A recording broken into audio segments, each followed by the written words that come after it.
জুমার পর আমরা দেখেছি যে দেশের বিভিন্ন জায়গায় প্রার্থীরা প্রচারণায় নেমেছেন। নাটোরের কি পরিস্থিতি?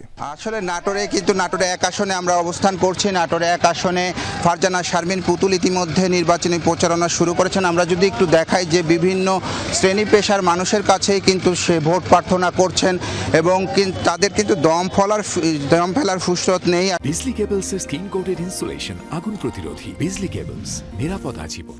আসলে নির্বাচনের আর কয়েকটি দিন বাকি, এজন্য কিন্তু তারা চাচ্ছেন, যেহেতু লালপুর বাগাতিপাড়া অর্থাৎ নাটোর এক আসন আসলে অনেক বড় এলাকা জুড়ে এই আসনটি, সেই জন্য তারা কিন্তু একটি সময়ও নষ্ট করতে চাচ্ছেন না। ভোটারদের দ্বারে দ্বারে যাচ্ছেন, ভোট প্রার্থনা করছেন। এখানে কিন্তু বিএনপির আসলে স্বতন্ত্র প্রার্থীও রয়েছে। ইতিমধ্যে দলীয় কেন্দ্রীয় দপ্তর সম্পাদক তাইফুল ইসলাম টিপুও কিন্তু তার শক্ত প্রতিদ্বন্দ্বী। এছাড়াও জামাত প্রার্থী মাঠে রয়েছেন।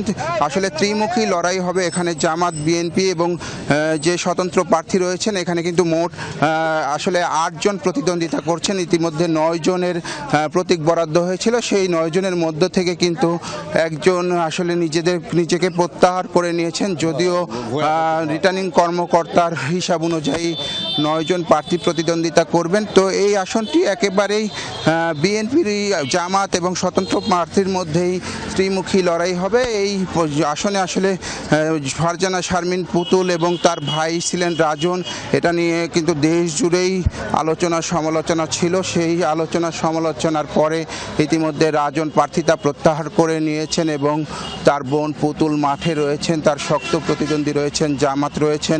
নাটোরের যে 4টি আসন রয়েছে, সেই 4টি আসনের মধ্যেই কিন্তু এই নাটোর এক আসন আসলে বাড়তি মনোযোগ আকর্ষণ করছে।